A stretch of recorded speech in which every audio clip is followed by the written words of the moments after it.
and empowerment of all women and ladies. Now, I want us to say it together so that we'll remember.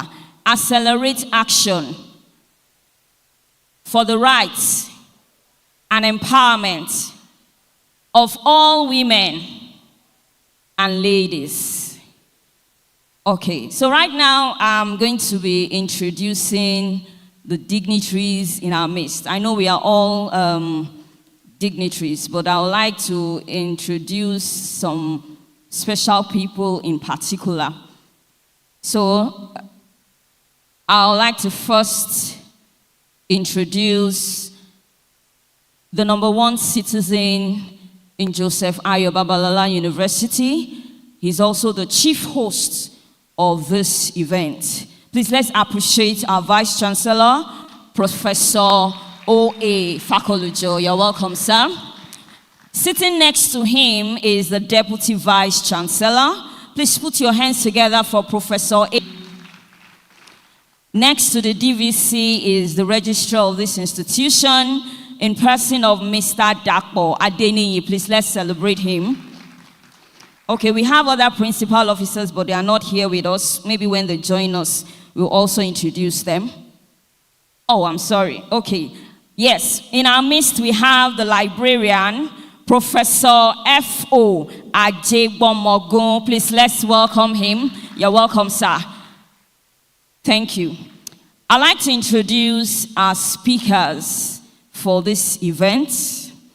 And I'd like to start by introducing our very own Professor Helen Aderemi Bejide, the head of Accounting Department, JABU. You're welcome, ma'am. Sitting next to her is our guest lecturer, in person of Professor Deborah Esson, the Dean, College of Health in Bowen University. You're welcome, ma'am. Okay. I'd also like to introduce our very own counselor. We call her Mama Counselor, in person of Dr. Mrs. Cecilia Olaniyi. You're welcome, ma'am. Sitting next to her is the acting director of the Gender Mainstreaming Office of JABU, in person of Dr. A.I. Akinjoku. You're welcome, ma'am. Some of our deans are here with us. I'd quickly like to introduce the Dean of the College of Humanities and Social Sciences, Professor B.B. Omoniyi. You're welcome, sir. Sitting next to him is the Dean of the College of Management Sciences, in person of Dr. K.Y. Adeigbe. You're welcome, sir. So, like I said, we have so many dignitaries here, and I'm not done. We have this morning in our midst some of our secondary school students from Royal Heritage International School, Ikeji Arakeji. Please, let's welcome them. Please rise up for recognition. We are welcome. Thank you for honoring our invitation. You may have your seats. We also have heads of unit, heads of department, directors. You're all welcome. I want you to look at your neighbor and say, Your Excellency. You're welcome. Okay. So my name is Olushola Adegoke, and I'm one of the anchors for this morning's ceremony. I'll be joined in some few minutes by Dr. G.M. Ajala, and I believe that this program is going to be a very fantastic one. It's going to be a very great one. So without further ado, we're going to take the opening remarks by our chief host. So I'd like us to rise up on our feet as we celebrate and welcome our Vice Chancellor, Professor O.A. Fakolujo, for the opening remarks. Please continue until it gets there.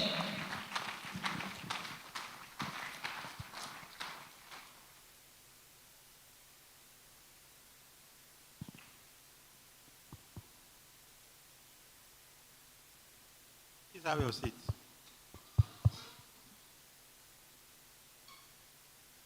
Well, the coordinator already introduced dignitaries. So I don't have to mention names. Deputy Vice Chancellor, Registrar, Librarian, our deans and directors, heads of departments, the guest speaker, Professor Deborah Eson, Faculty of Nursing Science, Bowen University, Iwo.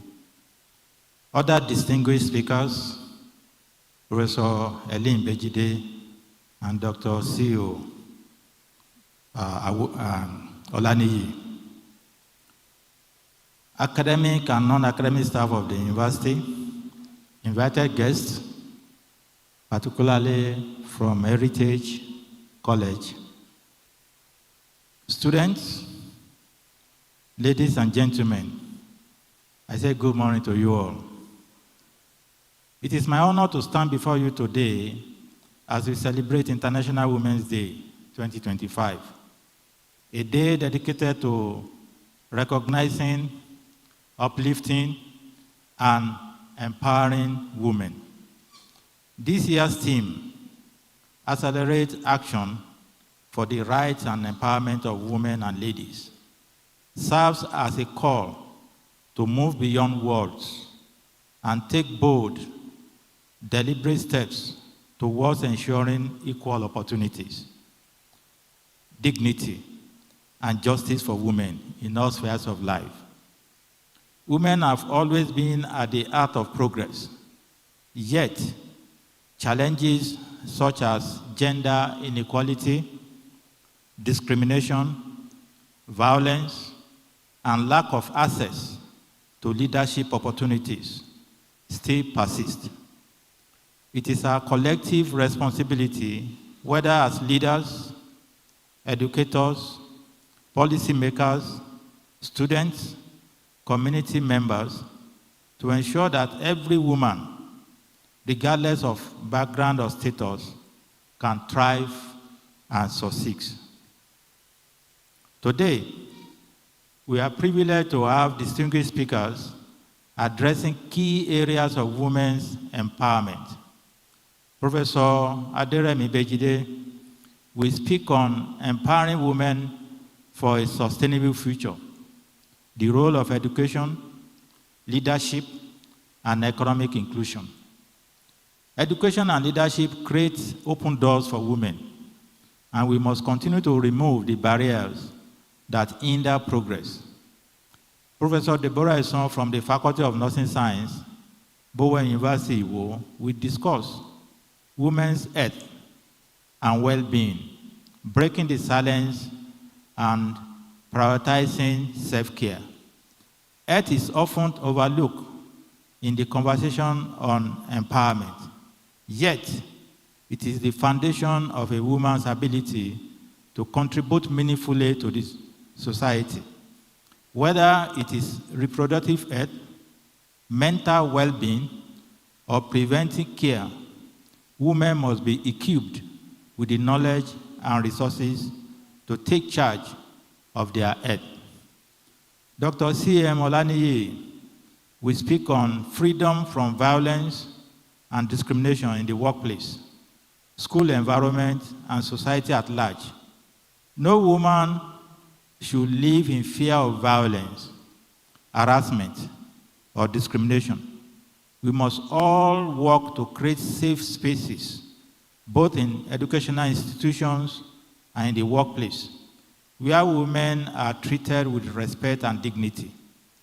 Beyond these discussions, today is also about action. I encourage all female staff and students to take advantage of the free medical examinations, including pap smear, blood pressure, and blood sugar test. Your health is your wealth, and you must prioritize it.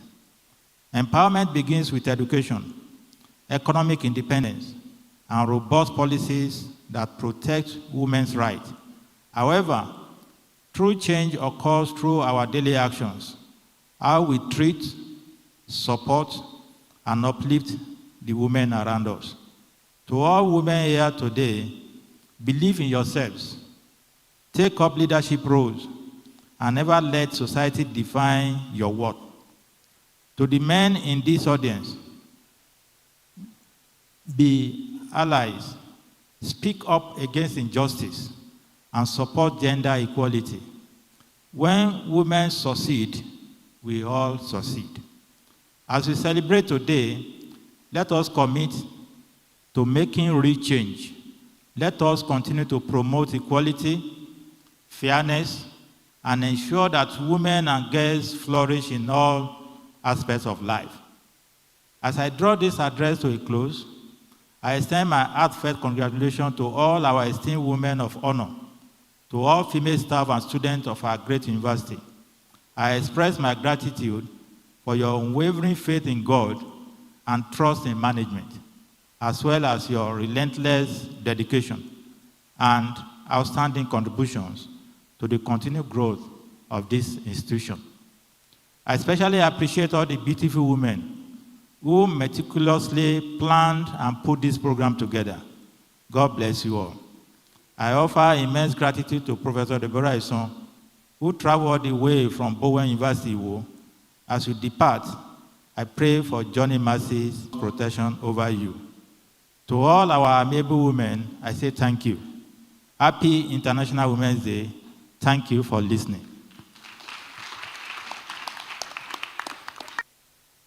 Please put your hands together once again for our Vice Chancellor. Thank you so much, sir.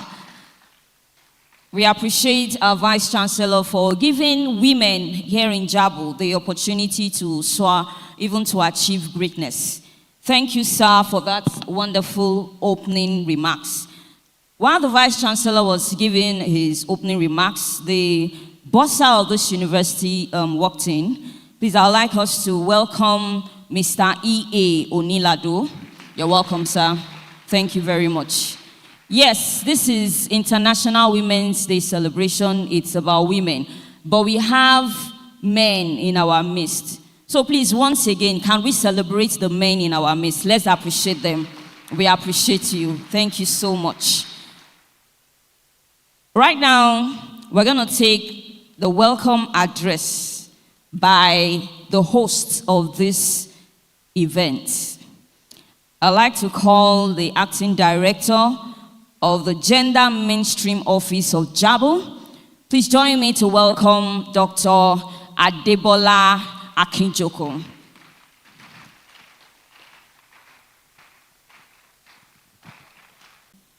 Our deans, directors of units, heads of departments,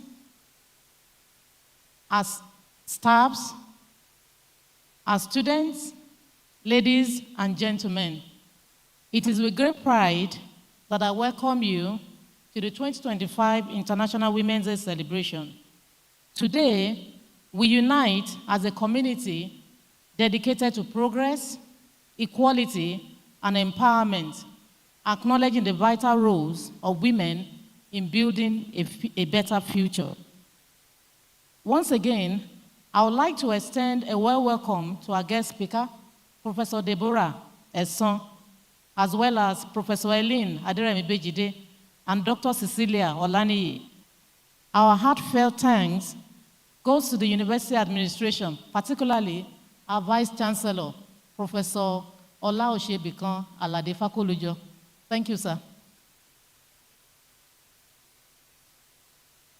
For the support in making this event possible and for the commitment to ongoing gender-focused initiatives in our university. Special appreciation goes to the 2025 International Women's Day Planning Committee, ably led by Dr. Abosede Adisa, for their hard work in organizing this event.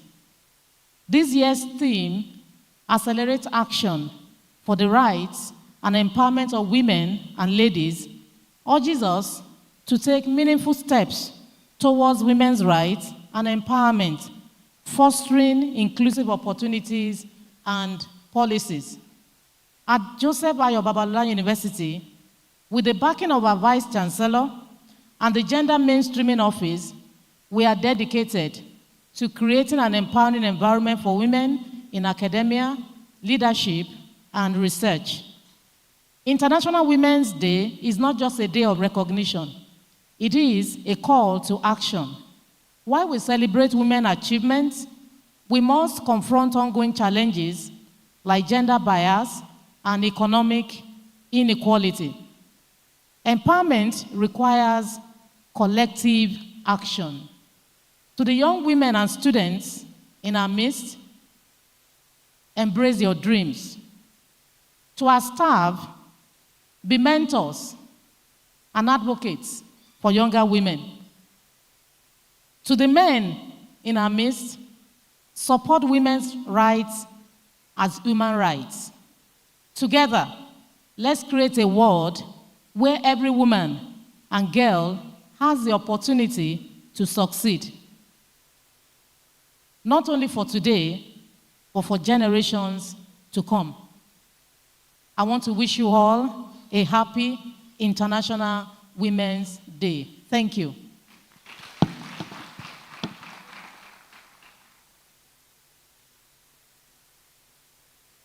Thank you very much, Ma, for your welcome address.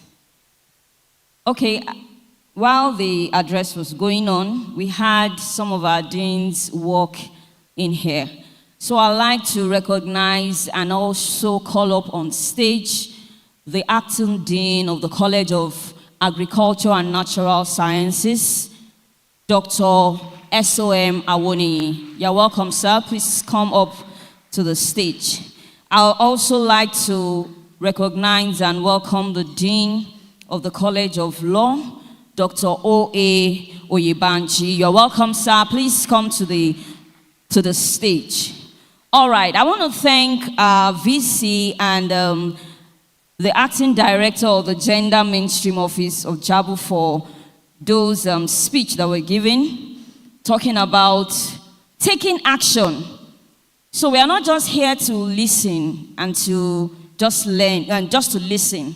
It's about taking action. And like our team says, we're going to accelerate. So we're going to take the action speedily. We want a world where women will feel safe. And like we have said, it's a collective responsibility. Even our men should be ready and willing to support us. And then the Vice Chancellor said something, that empowerment starts with education. And that is what we are here to do. We are here to be educated, to get informed, so that we'll take necessary action.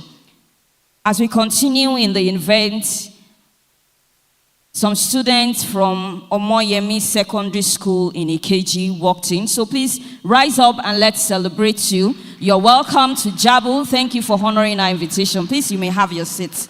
Thank you. So I want to read a quote by former President of the United States of America, Barack Obama. He says, empowering women isn't just the right thing to do. It is the smart thing to do. Justin Trudeau also said, and I quote, the future of our world depends on our ability to empower women and girls. So right now we want to go into the first talk for today, to be taken by Professor Helen Aderemi Bejide, and the title is Empowering Women for a Sustainable Future, the Role of Education, Leadership, and Economic Inclusion. But before then, I'd like to call on Mrs. Alice Babalola to take the citation of Professor Helen Aderemi Bejide. Please, let's put our hands together. Thank you very much. Good morning, sir. Good morning, Mass. It's my great pleasure to read the citation for Professor Helen Olubunmi Aderemi Bejide. Thank you, ma. Please kindly step forward, ma. Thank you. Professor Helen Olubunmi Aderemi Bejide is a distinguished academic and researcher in the field of business administration with an extensive background in science and management sciences. Born on October 21, 1971 in Enugu to the family of Pa and Mrs. Moses Komolafe, she has dedicated her career to advancing knowledge in business and technology management. She is currently a professor in the Department of Business Administration at Obafemi Awolowo University, Ile-Ife, Nigeria, while spending her accumulated leave as the head Department of Accounting, Joseph Ivayo Babalola University, Ikeja-Rakeji, Osun State, Nigeria. Professor Aderemi Bejide had her early education at Garrison Army School, Minna, and later attended Federal Government College, Minna, between 1982 and 1988, where she served as a Girls' Games Prefect. She obtained a Bachelor of Technology, BTech, in Mathematics and Computer Science from the Federal University of Technology, Minna, in 1998. While serving on the National Youth Service Corps at the Federal College of Education, Pankshin, Plateau State, she helped set up the institution's computer laboratory in 1998. She furthered her studies at Obafemi Awolowo University, earning an MSc in Technology Management in year 2006, a PhD in Technology Management in 2010, and a Master of Business Administration, MBA, in 2015. She also attended the PhD School on Innovation and Economic Development in Finland in 2008. Professor Aderemi Bejide was an exchange scholar at the United States Bureau of Education and Cultural Affairs National Education in 2013, and has since been an alumnus of the U.S. Department of State Education and Cultural Affairs under the auspices of the Institute of International Education, California, USA. Professor Aderemi Bejide's research spans entrepreneurship, innovation management, and technology-driven business strategies. She has authored multiple books, including Starting and Managing a Small Business, a Practical Approach in 2012. In African Journal of Business Management, Journal of Technology Management and Innovation, and an International Journal of Business and Management, among others. Her research efforts have yielded 66 publications in books, monographs, chapter contribution to books, journals, and conference proceedings. Her work on gender and entrepreneurship and conference proceedings. Her work on gender and entrepreneurship has been instrumental in shaping policies on women's participation in technology and business.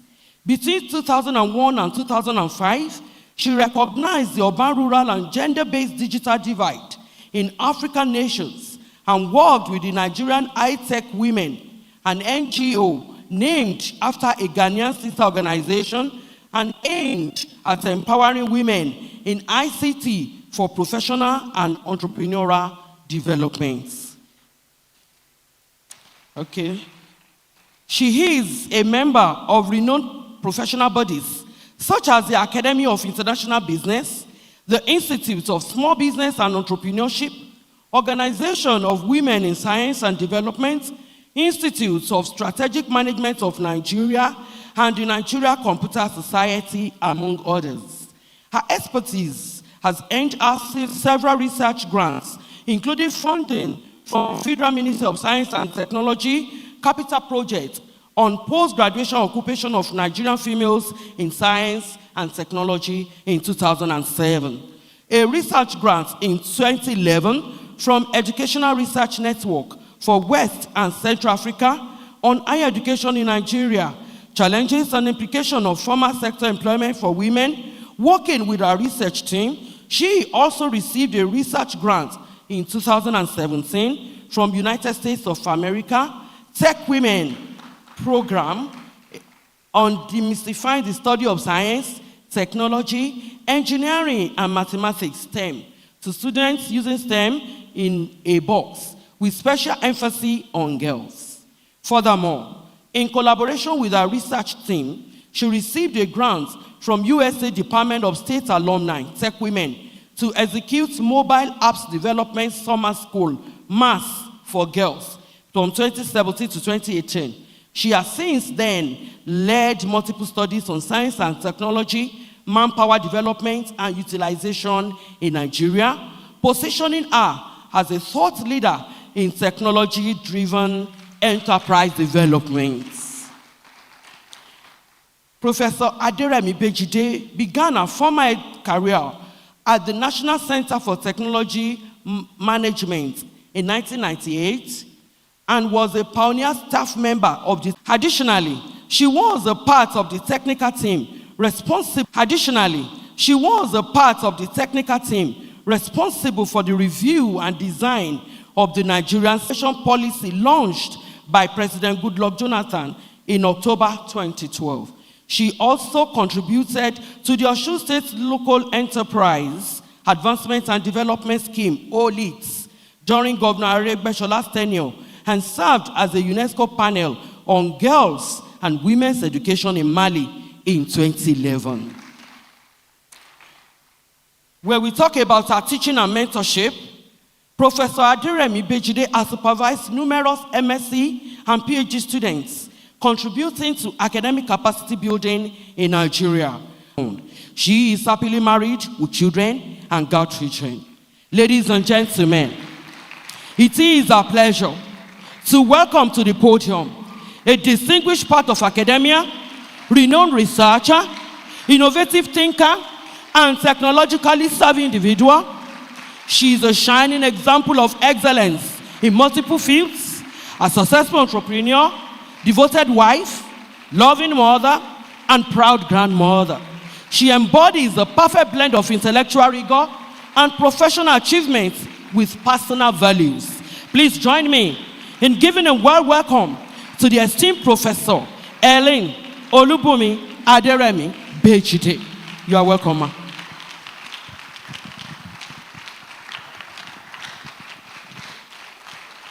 Praise the living Jesus. Please let's have our seats. We thank God Almighty for his faithfulness. My Vice Chancellor, sir, my Deputy Vice Chancellor,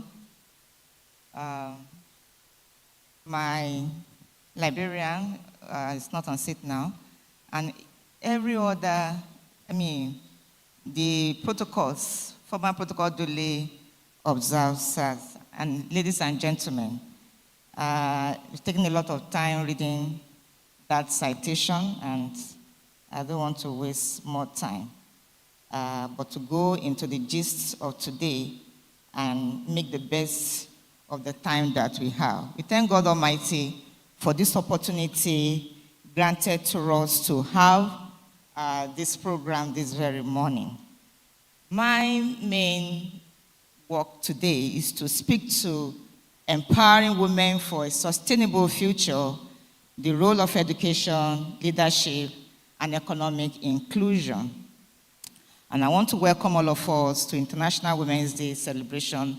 May God grant us the grace to celebrate more in good health, in joy, in happiness, and in progress in Jesus' name. Now, when we talk about the word empowerment, empowerment simply means that we are trying to equip us with the wherewithal to impact our society for development and for progress. So that's what empowerment is all about. So we are able to have the wherewithal, whereby we can also contribute a little effort to sustainable development. And when we talk about women, generally, because even the scripture says that these are the weaker, giving honor to the women, because they are the weak, we look at them as a weaker vessel, having been taken from the ribs of men. So we know our role. We are not trying to compete with our men or to say, okay, what you can do, I can do better. But we also want to be given opportunity to be able to do something for our society. And don't forget that when half or part of the contribution of any of the gender, either male or female, is missing, then that proportion of contribution also, the potential we're supposed to reap from that contribution is also left unaddressed.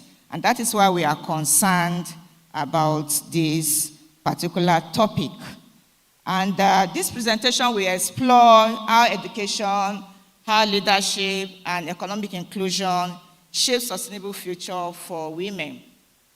And I'll be telling you about, because we are talking about action, some of the action God has enabled us to take, along the line in this journey of sustainable future, generally, and economic inclusion for the genders. Now, the importance of empowering women, I think I've talked about it generally, is about helping women to lead healthier, better educated lives and raise future generations with the same mindset. According to McKinsey, he said that gender equality could add $12 trillion to global GDP by 2025. And we also able to see that countries with more gender-inclusive policy have seen economic growth. In fact, IMF studies showed that increasing women's participation by 10% will raise GDP in any economy by 5%. So if you are able to harness women's participation up to, say, 20 or 30%, we're talking about up to 15% of contribution to GDP.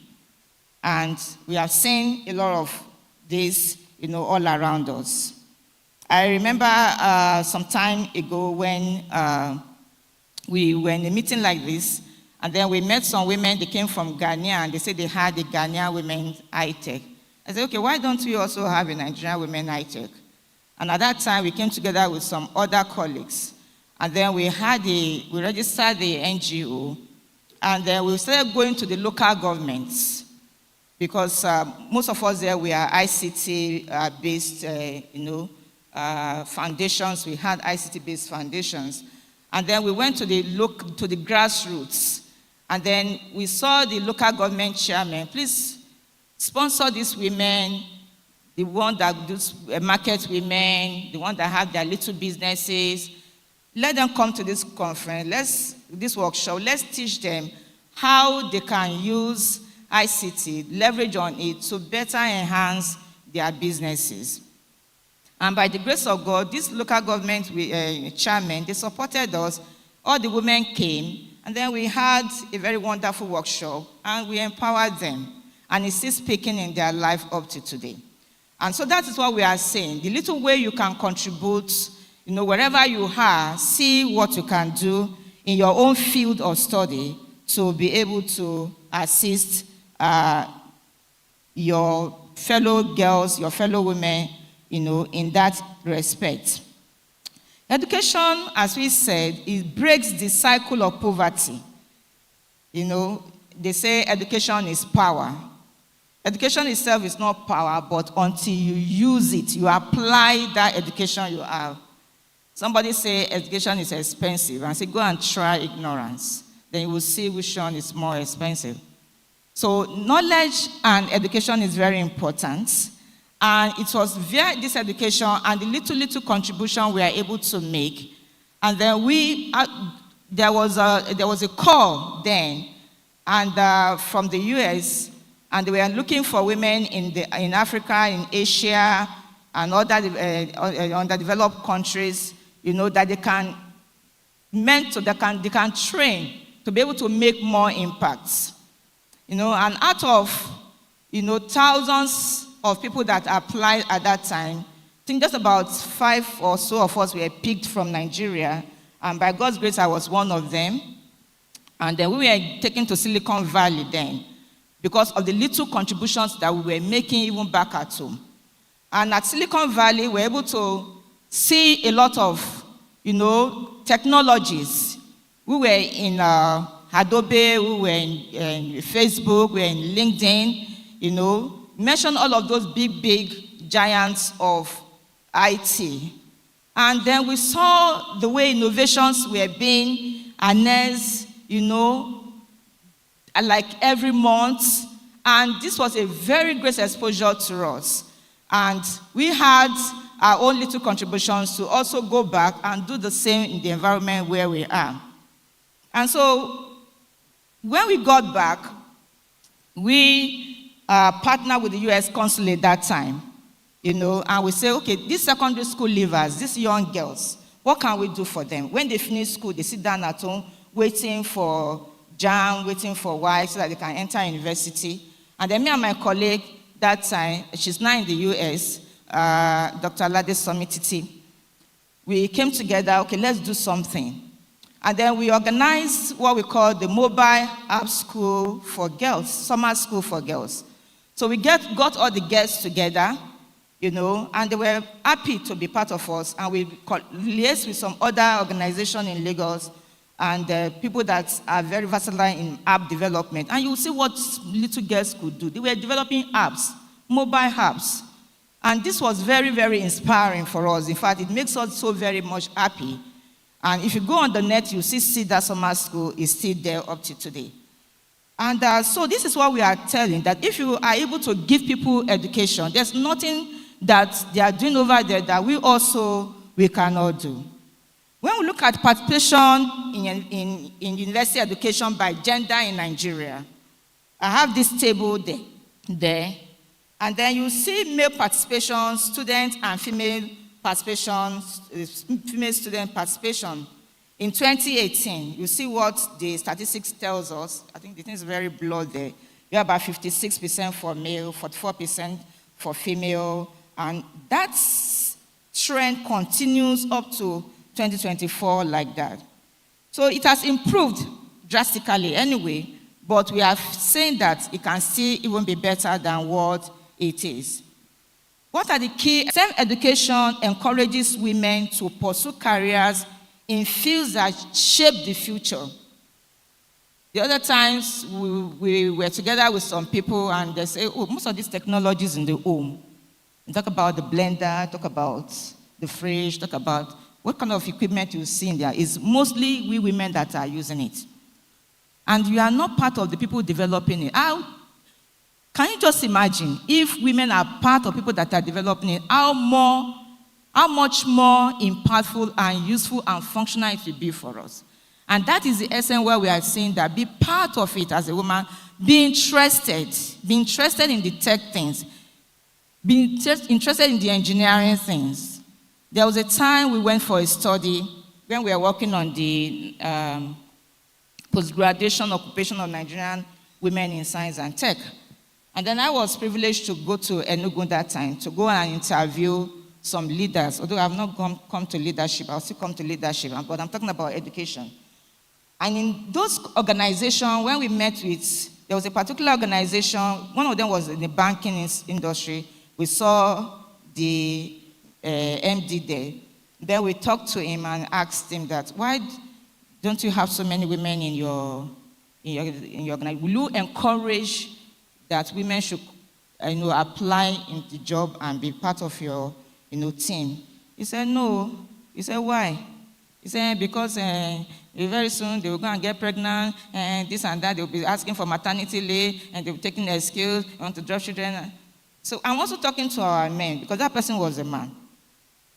And then we said that even yourself, and then, although we spoke to him that time and he changed his mind, and that is why there was a policy document that came out of that study that time, that organizations should have creche close to very close to the institution, so that the women can easily put their children there. And we should think about paternity leave. Don't you think so? Paternity leave. Let the men to go on leave and go and take care of the babies too. Because at that time, we discovered that a lot of, even in the career of technology, the career field, research field, the men will go very, very fast and go higher, going faster than the females. Because they don't need to go for leave. They don't need to take any vacation. And they go very faster. Sorry for the men, apology to our men that are here. But am I speaking the truth, everyone? Yeah. So they also should go for paternity leave and let us see how it plays out for us. Okay? So that was some of the recommendation that we made that time. And then we saw some men, they will also come and say, I want to go and leave. My woman just put to bed. So we thank God for that. So in STEM education, what we are saying is that we should encourage women to pursue the career. And then when we have financial literacy too, it will provide women with the tools to manage finance and start their own business and do well in their businesses. Let me go to the area of leadership. Now, political leadership, we have the figures there. Gender representation 2018 to 2024, and that is even worse than education. So in leadership, we have 94 to 6% in 2018 in political leadership. In corporate leadership, we had 52 to 18%. In other leadership areas such as NGO, civil society, and education, we have 75 to 25% as at 2018. Let me go to this, just this last year. As at last year, political leadership, we have 96 to 4%, that's ratio male to female. In corporate leadership, 70 to 30, and then in other leadership, education, civil society, we have 68 to 30, which is even much better. So these statistics are from NBS, Nigerian National Assembly Records, Nigerian Exchange, Corporate Governance, and the rest of them. So we discovered that there's a great divide in terms of leadership. As we move from education, it transcends to even the leadership, either political, corporate, or other areas, of leadership. And that is why we need to rise up. Women in leadership and decision-making can be very detrimental if it's not really looked into. Because as I said earlier on, if half of the brain is missing, then half of the result, half of the potential impact will also be missing, okay? And we have seen women leaders that have driven change in their communities and industry. We have seen people like Ngozi Okonjo-Iweala, former Nigerian finance minister, and current Director General of the World Trade Organization. And we've seen the kind of, the impact that this woman has made. And for now, Nigerian female participation in governance is among the lowest globally, about 6% actually, parliamentarians from the UN Women. We'll take some examples of women that have been in leadership, people like Obi Ezekwesili, the former minister and educational activist in Nigerian politics. She was Nigeria's first female presidential, and this is Remi Sonaiya, was Nigeria's first female presidential candidate in 2015. I don't know why she didn't come back, actually. Maybe people like us might have voted for her. Well, we need to actually break this glass ceiling, okay, in Nigerian corporations. I really don't know. We have Shola David Boha. She's currently the CEO of Stanbic IBTC Bank, and she has been breaking barriers in Nigerian corporate leadership.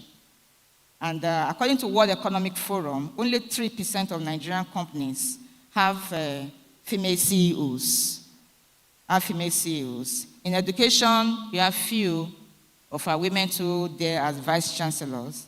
Thank God we have very close to us in Futa there. And I've also met the vice chancellor from Kirtland University. She's also a woman. Now, what are the challenges to women's leadership? The very first challenges that we normally have, or we see, is societal norms and gender stereotypes, which hinder women's leadership opportunities. Okay? There was a time that we were working with, when Narek Bashola was the governor of Osun State, and then we were trying to see what we can do that time too. And then we came up in the LEADS program, local empowerment program, and then we discovered that he himself was one that once pointed it out to us, that there are some women in Puda that based on their religious beliefs and societal norms, they are not allowed even to come out. So what kind of empowerment can you give to these women in Puda?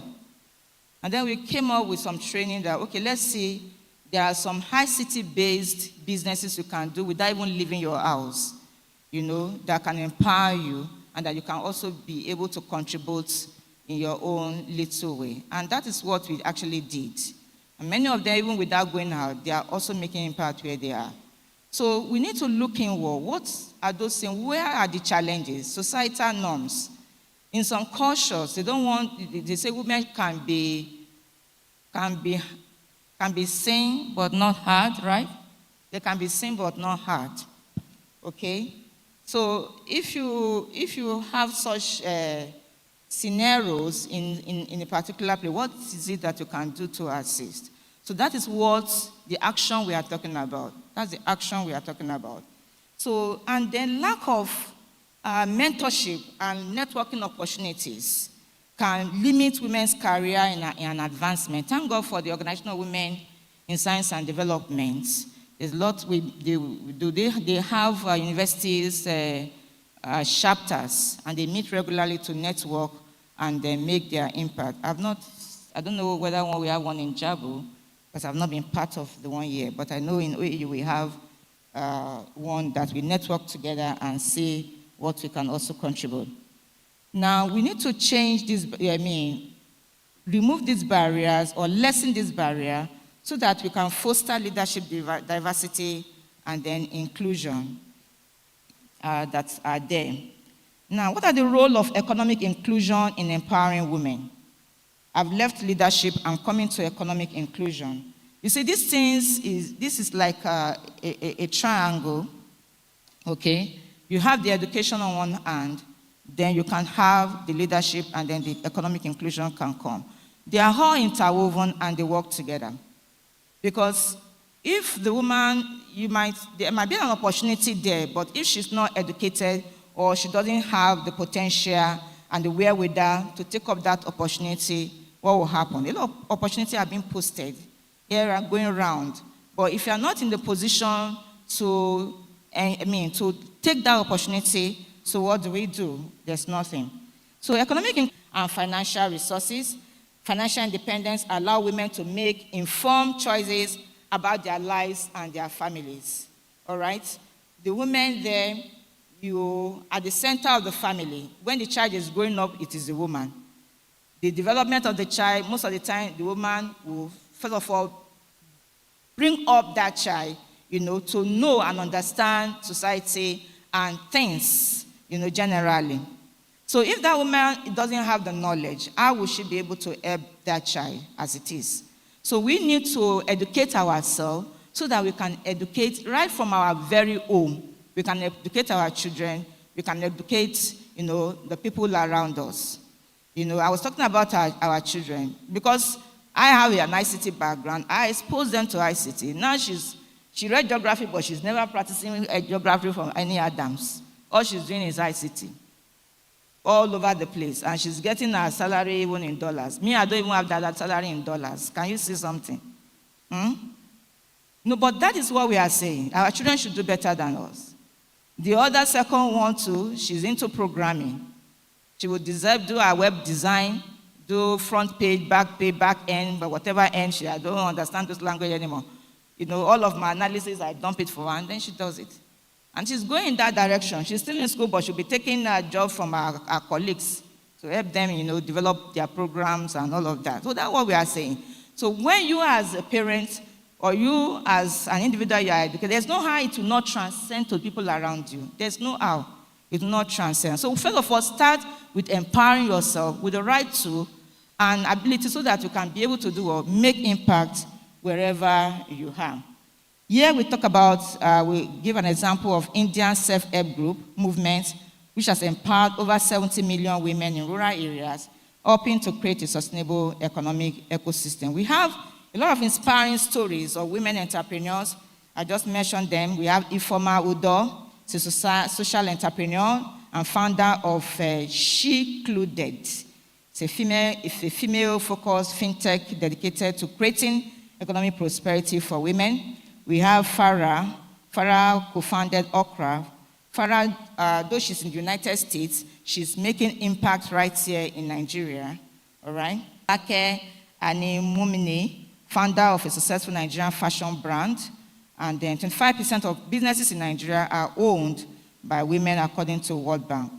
We have others there, like Akinwumi Adesina. Akinwumi Adesina, you will think she's a woman, but that's a man. The wife is just beside her there, going into agricultural transformation, supporting women in farming.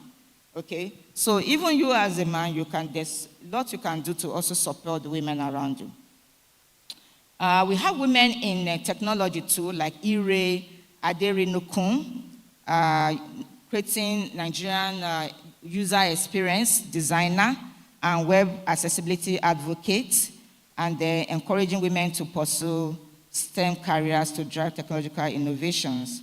We have Chimamanda Ngozi Adichie. This one, she's an author, and she's inspiring global women and women at the grassroots as well. And you can appreciate what she's doing, because over 22 million women in Nigeria live in extreme poverty. And so we could assist them taking those things to the grassroots. Jumia, we all know about Jumia. It's a Nigerian e-commerce platform. It's being led by a lot of Nigerian women entrepreneurs as well. Okay, I'll soon finish now. We have other success stories in the film industry, people like Genevieve Naji, Nollywood's second largest film industry, and they are making their impact. We have people like Aisha Yusufu, an activist and advocate for peace and social change, and women involvement in peace negotiation can help us to have a very community that is peaceful, you know, and all of that. And care in the sport as well, we have people that are making impact like Asisat Oshoala. And as I said earlier on, there is interconnection. Education, leadership, and economic inclusion. Education empowers you as a woman to take leadership roles and be active in the economy, while your leadership provides you a platform. Whenever a leader ascends a leadership role, is for you to advocate for policies that support economic inclusion. It's for you to be able to make impact where you are and see how you can help other women to rise up, from where they are. And then economic inclusion ensures women can continue their education and leadership journey and impact. Now, talking about policies and strategies for empowerment, every organization needs to prioritize policies that promote women's access to education, leadership roles, and economic opportunity. Thank God for the gender mainstream units in this institution. We pray for more wins for them in Jesus' name. And legal framework, equal opportunities, and support network are also essential to enabling women's full participation. Let me try to quickly wrap up and go to how can you as a female of today, how can you contribute in this journey in terms of education, in terms of leadership, in terms of economic inclusion? The first thing is that start where you are. Wherever you are, how can I influence others? How can I make impact to others? If there's somebody in need beside you, how can I be able to be of help to such a one? In our own environment, if God gives you the grace, by God's grace, my family, we have been able to even assist people, little ladies, with even school fees. Some of them will come closer to you, all right? You will discover that if you don't assist them, they might even, be tempted, to go astray. But see the little that you can. Your 1,000 naira, your 2,000, 5,000 naira or more can go a long way to empower somebody. I remember when we were still coming up, and then our daddy told us that you are a girl, The firstborn, God so blessed him. The first, the second, we are girls. They were looking for boys. Say, nonsense. And he was a military man. He said, what do these girls, when you go and get married, you bear your husband's name, blah, blah, blah. So he was not ready to support us, you know. So after, when we are going to go to secondary school, we have to take JAM and all of those stuff. And I said, wow, how do we do it? Daddy said he was not going to give us money, that we should just go and get married. I said, at what age get married? And his army friends were coming, I want to find you, I want to buy, yeah, blah, blah, blah. I said, no, that is not where we are going. Thank God we started very early to know God. And then we were able to look for jobs around. And then some other people also assisted us, and people gave to us. You know, some were there, were women, were male. They gave us, and we were able to buy our JAM forms. All right? So there are people around you that don't even have money to buy, you know, to buy JAM form, to buy white form. You can start from there. And so we bought the JAM form, and then we were able to be what what we have today by the grace of God. So in those areas, we can assist, we can contribute, advocate, you know, support, you know, and try to mentor other younger women and girls where you can. Engage in community efforts to support women's health, education, and economic inclusion. It's those little community efforts we're doing that US call us and say they are giving us awards. I don't know anything about it. But just little effort that you are making here and there can go a long way, you know, to position you as a global leader somewhere. Now, as a male of today, how can you contribute? Be an ally. Be an ally in advocating for women's rights and gender equality in your home, in your workplace. Don't say, you are a female, you are a male. You shouldn't be washing plates. You shouldn't go and play football. So you should have something for men should go and play football, while the girl should be in the kitchen washing clothes. You will not believe, in my own home, it is the boy that knows how to cook the best. He is the one that knows how to cook the best, go to the kitchen and do all those things. The females, you will at least see them interested in such things. So that, though both the genders, they should be interested, and they should be able to contribute where they are. So don't let us partition our children, you know, and you know, put a demarcation. Challenge harmful gender stereotypes and support women in leadership roles. You know, some people say, she is a woman that is in the leadership. That is why she's behaving like that. If you're a male now, I'll be able to approach her. Don't be like that, all right? Support and encourage the women in your network, in education. Promote and model respectful, equitable relationships with women. For gender representation, remember that if half of the brains are not represented, then half of the potential is not being realized. And then the lack of adequate gender representation can perpetuate systemic inequalities, limiting opportunities for diverse perspectives to come in, and hindering societal progress. So we are all for progress, and we are all for gender support. Thank you very much. God bless us all.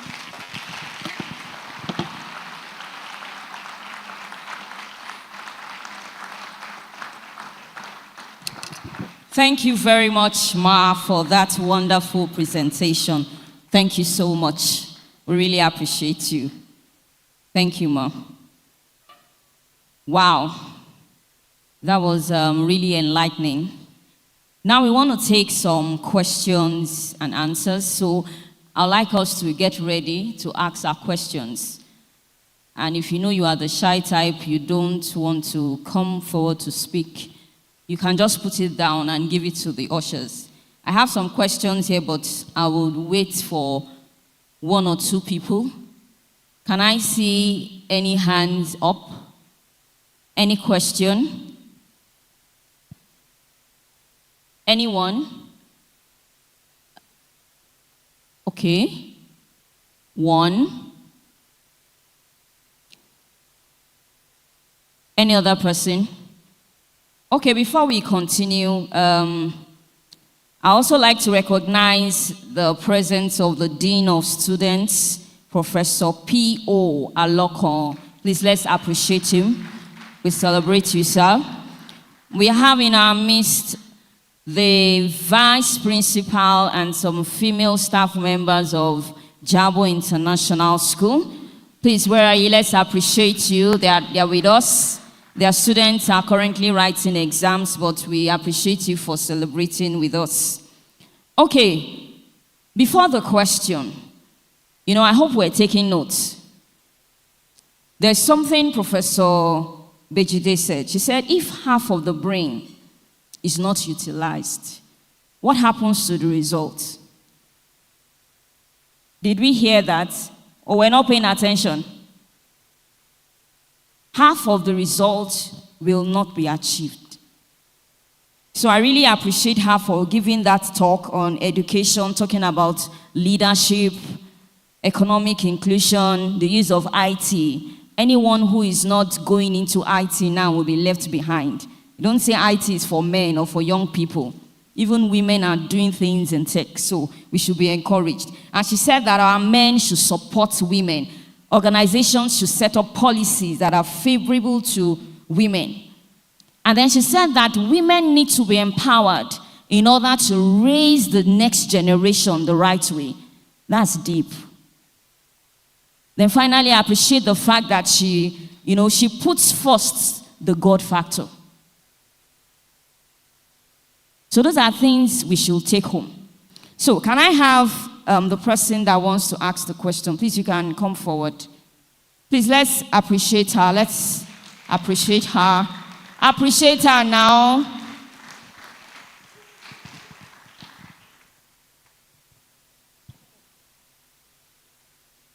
Thank you.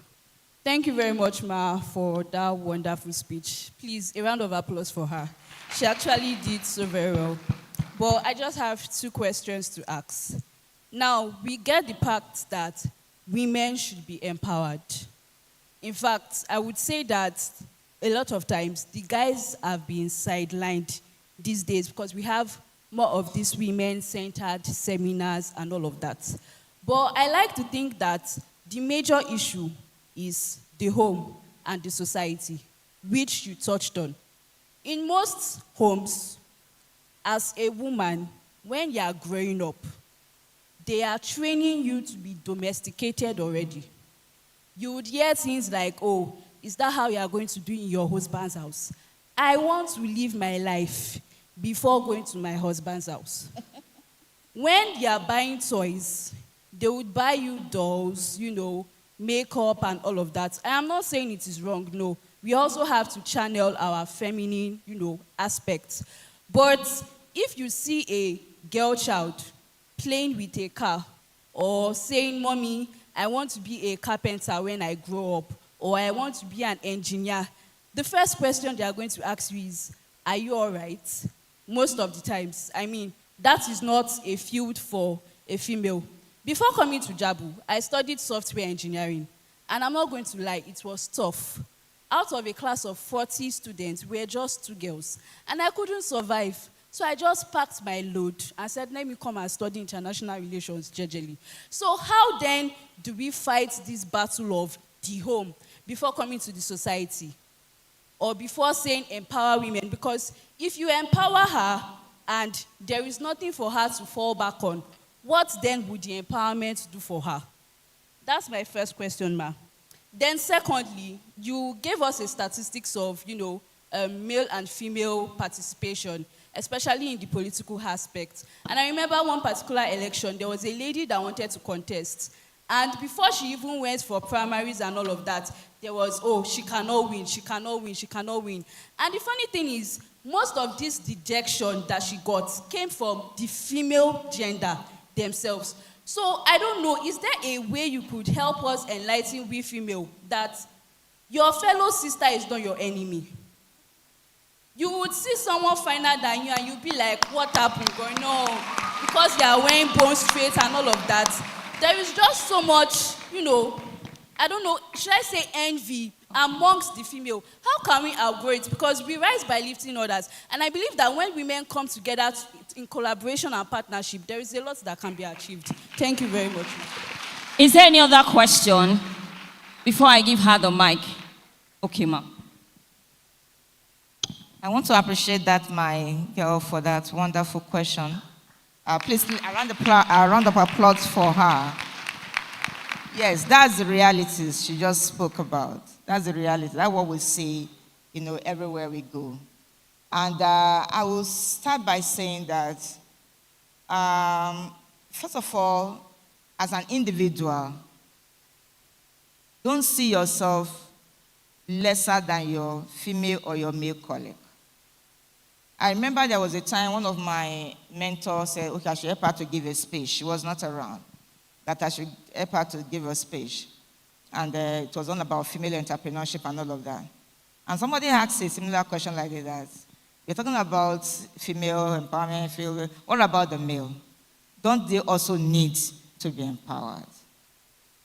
Because we are coming from a male-dominated society where the paternity features are already high, and you don't need extra efforts, to make the male to pick up their God-given,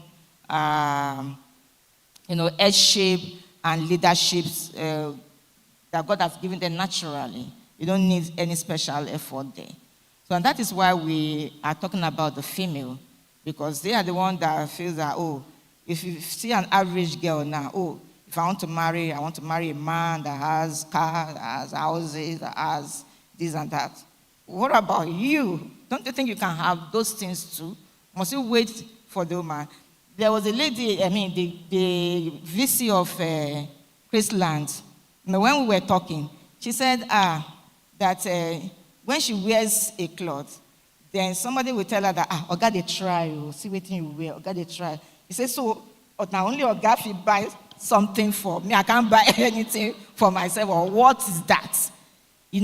So because that is the general stereotype in the society, Although I can say for today now, if you see a female too, you can say, if you see a man, Madame to the try, Madame to the try. Okay? So that's all right.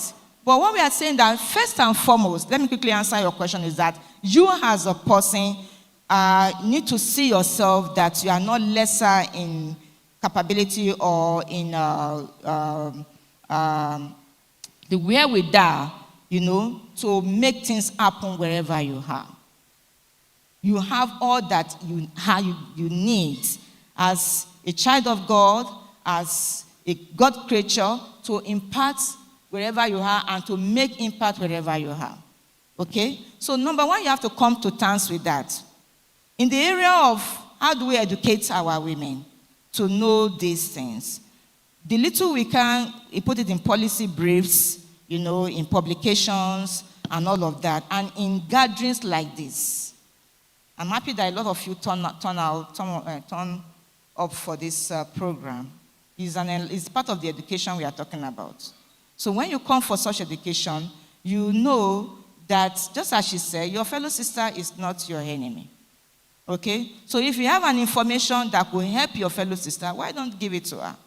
Instead of keeping it and holding it like this. All right? If there are opportunities anywhere, let it go. Let everybody know, as many as can. Let them participate in that opportunity that is available. So, but first and foremost, yourself. Work on yourself.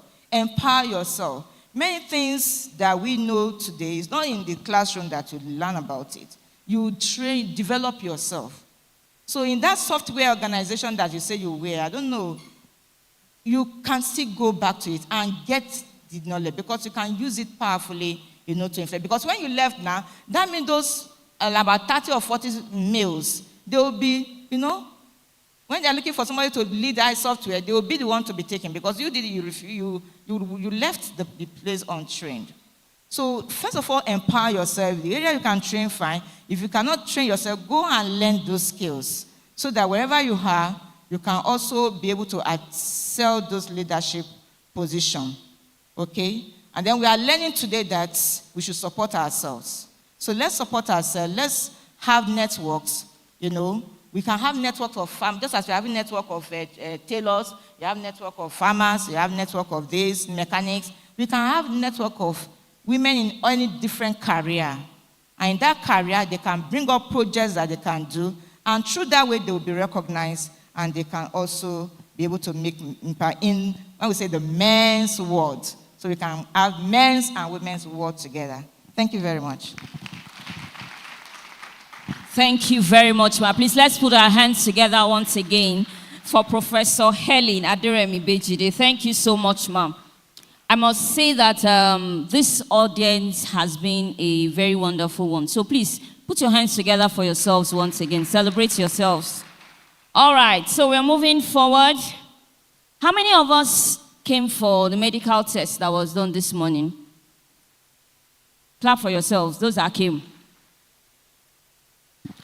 So, we're going into the second talk now. This is an aspect that many people overlook, particularly women, our health. I want to say a quote by Hillary Clinton. It says, "The health and well-being of women is not just a woman's issue, or it's not just a women's issue. It is a human rights issue." Many of us don't pay attention to our health, especially women. You know, there are times I see some images where a woman is seen to have like 100 hands. She's carrying the baby, she's cooking, she's washing, she's doing this and that and that and that. She's taking care of every other person except. So going forward now, we're going to listen to talk 2, titled Women's Health and Well-Being, Breaking the Silence and Prioritizing Self-Care.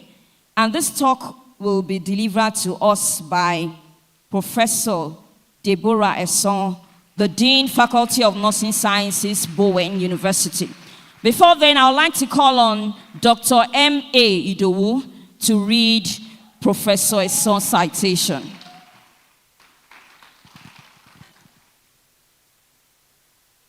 All protocol duly observed. Good afternoon, everyone. It's a great privilege to read the citation of our guest of honor. Ma, you may step forward, ma. Thank you. This is the citation of Professor Deborah Tolulope Esson, PhD, MPH, BNSC, RN, RM, R3HM. Professor Deborah Esson was born 4 decades ago to the family of the late Pa Anthony Adegunju Falode and Elizabeth Adeniyi Falode of Ifewara, Osun State, Nigeria. She had her primary education in Federal Government State School, Ogbomosho, and her secondary education in Federal Government College, Ogbomosho, Federal Government Girls College, Shagamu, where she graduated in year 2000. Deborah Esson is a professor of nursing with specialization in community public health nursing at the Faculty of Nursing Science, Bowen University, Iwo, Nigeria. She earned a Bachelor's of Nursing Science degree from the Ladoke Akitola University of Technology in 2008, a master's degree in public health from Obafemi Awolowo University, Ile-Ife in 2014, and a PhD degree from the University of Ibadan. Professor Esson is a registered nurse midwife and a public health nurse with the Nursing and Midwifery College Council of Nigeria. She is currently an active member of the Alpha Alpha Upsilon chapter of Sigma Theta Tau International Honor Society of Nursing. She started her teaching career as a graduate assistant at Afe Babalola University at Ado-Ekiti in 2012, where she rose to the rank of an associate professor through dedication and hard work before moving to Bowen University, where she is currently a full professor and a pioneer dean of Faculty of Nursing Science. Professor Esson has extensive research experience as attested by her publication records. She has authored, published over 90 research articles in reputable journals, with over 60 of those articles published in Scopus Index journals.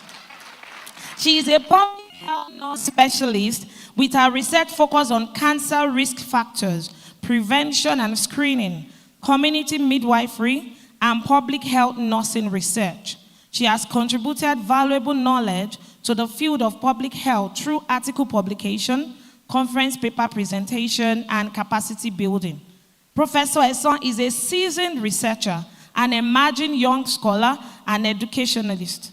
She has enjoyed international and local research support. She recently won the Wiley Research Hero Award Prize, being one of the 5 winners that won the award globally out of 1,713 nominations across the globe. Wow.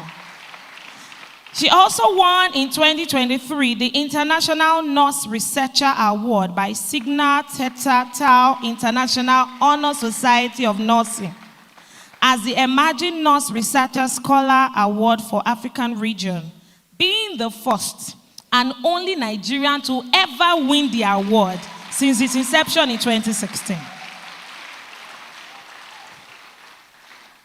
She was one of the 6 nurse researchers that won the award in the 7 continents of the world. Professor Eson has supervised over 80 undergraduate research. She completed masters in nursing science research programs and 2 completed PhD research projects. Currently, she's supervising 5 PhD students. Professor Eson's research activities include, but are not limited to, multi-country survey on COVID-19 titled Awareness and Preparedness of Healthcare Workers Against the First Wave of COVID-19 Pandemic, a cross-sectional survey across 57 countries. She served as the national lead and collaborator for the project in Nigeria, and she has coordinated the research activities of our team and the successful completion of data collation in Ekiti State. She has also participated in some national survey, including the national survey conducted by the Institute of Public Health, Obafemi Awolowo University, titled Baseline Assessment on Ingestion Safety and Healthcare Waste Management in 16 states in Nigeria, in which she served as research assistant for one of the southeastern states. She also participated in the National Tuberculosis Survey on knowledge and attitude towards tuberculosis in 6 states in Nigeria. On the project, she participated as a research assistant collaborator in conducting focus group discussion and key informant interviews for stakeholders and tuberculosis patients. As a cancer researcher, Professor Eson has collaboratively been investigating awareness and utilization of screening service-based organization. Professor Eson is at the forefront of training traditional birth attendants and nurses at the grassroots level on helping babies breathe and essential care for the newborn. She has continued to make an impact in reducing neonatal morbidity and mortality in low-resource settings.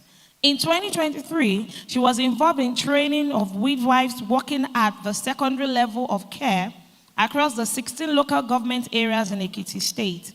This training program was organized by the Ekiti State Ministry of Health, where she served as a resource person. As part of the effort in fulfilling the SDG Goal 5, which is geared towards reduction of maternal and neonatal mortality in poor resource settings.